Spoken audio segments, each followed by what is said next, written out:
Hello, I'm continuing my reviews on the Star Trek movies with Star Trek First Contact. Now, as you can see, I have First Contact on the same DVD set as Generations. Now, First Contact is the 8th Star Trek movie, but this is the 2nd Star Trek Next Generation movie, and this is held by many people to be the best one in the Next Generation series of films, and I have to agree with that. This is my personal favorite of the Next Generation films.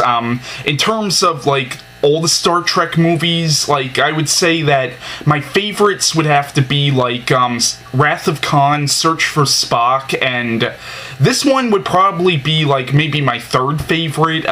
It's definitely, like I said, my favorite out of the Next Generation films. Now, First Contact, this movie I could almost recommend even for people who aren't very big fans of Star Trek. Like, to me, it's just a great movie.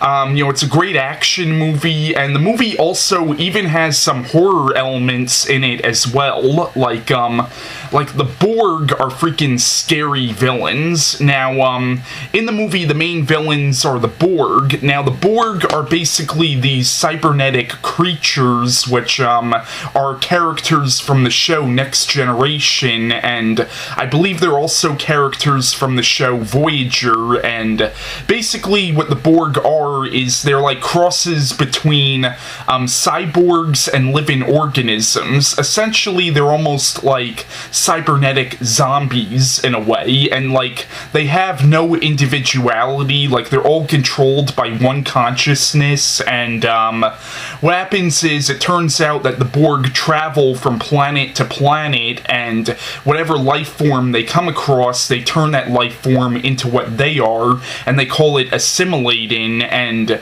really, it seems like the Borg's mission is to, like, assimilate all life in the universe, but now the film is directed by Jonathan Frakes, who also plays the character of Will Riker in the show Next Generation. Will Riker was also in the previous Star Trek movie, Generations, and he's in this movie, but Jonathan Frakes, who plays Will Riker, directs the movie.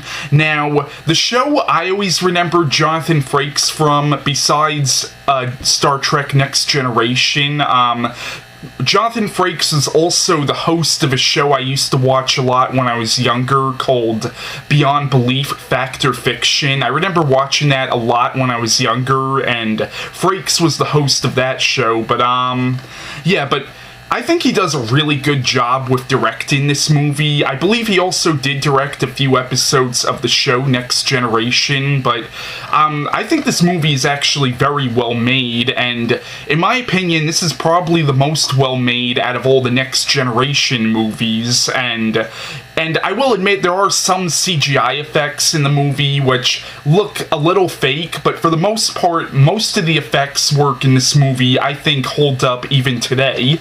Now, the movie is actually a sequel to an episode of the show Next Generation called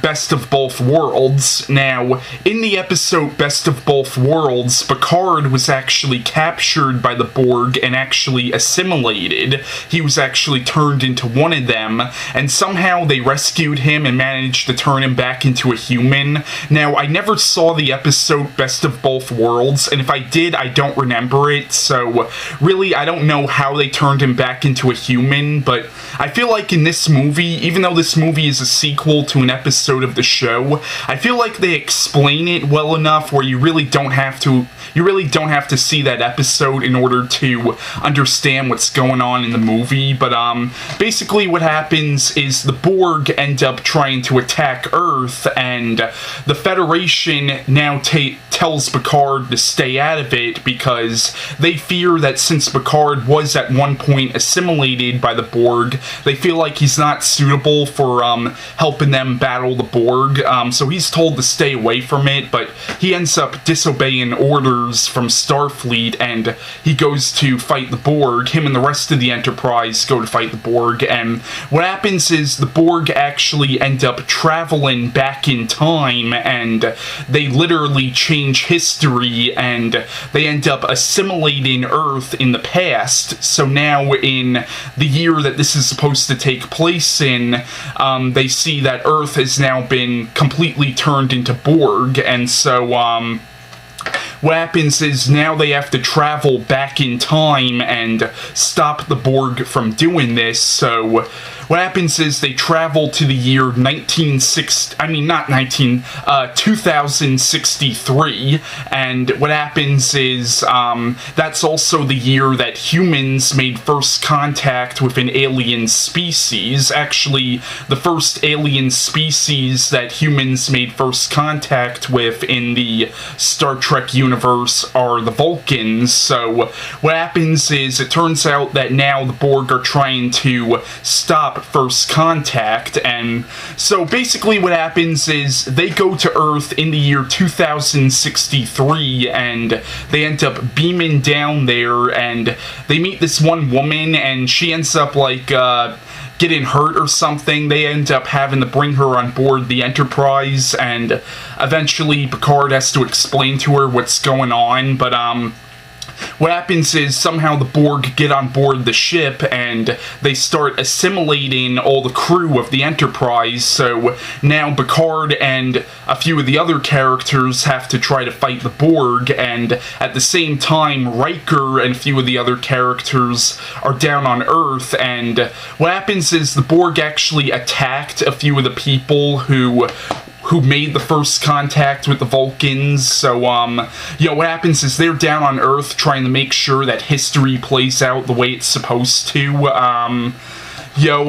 But First Contact, like I said, I thought was a really good movie, and what happens in the movie is the character of Data, who is a cyborg, ends up getting captured by the Borg, and basically since Data is already a cyborg, like, what the Borg do is they actually remove, like, parts of Data's, like, artificial skin and replace it with actual human skin, and this movie plays into the whole idea on how David really wants to become like a real human, which was kind of played upon a little bit in Generations, but I feel like it's done a little bit better in this one. Like, and what happens is, in the movie, you meet the Borg Queen, who is essentially controlling all of them, and the Borg Queen, I have to say, is probably my second favorite Star Trek villain. Like, she's right up there with Khan, in my opinion.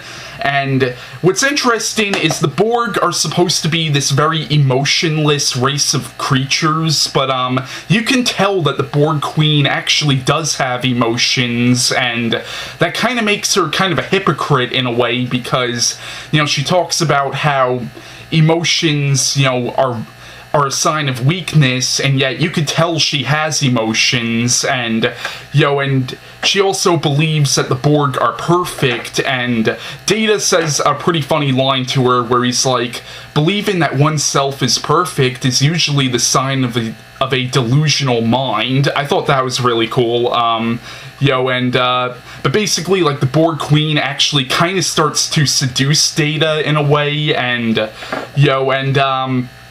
what was I gonna say? And in the movie, you can tell Picard is very much obsessed with getting his revenge on the Borg, because he was at one point assimilated by them, and there's a part in the movie where the woman who was from the year 2063, who they had to beam on board the ship, there's a part where she actually calls him Captain Ahab, because in the movie, Picard does almost have, like, an Ahab kind of vibe about him. Like, you can tell he's getting obsessed with getting his revenge on the Borg, and ironically, Patrick Stewart, who plays Picard, actually would go on to play Captain Ahab in an adaptation of Moby Dick. But yeah, First Contact, I think, is an awesome movie. What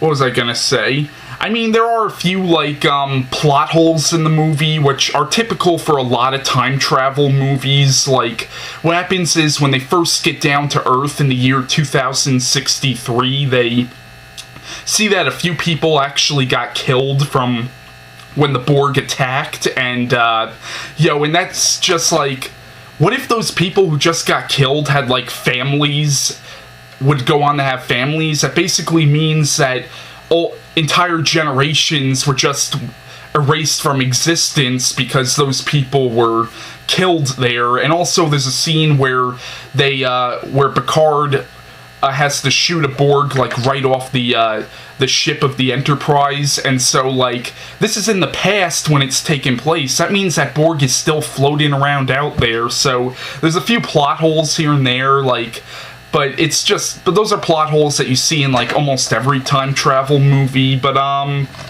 yeah, First Contact, I can honestly say I really enjoyed. So yeah, that's my review on Star Trek First Contact, and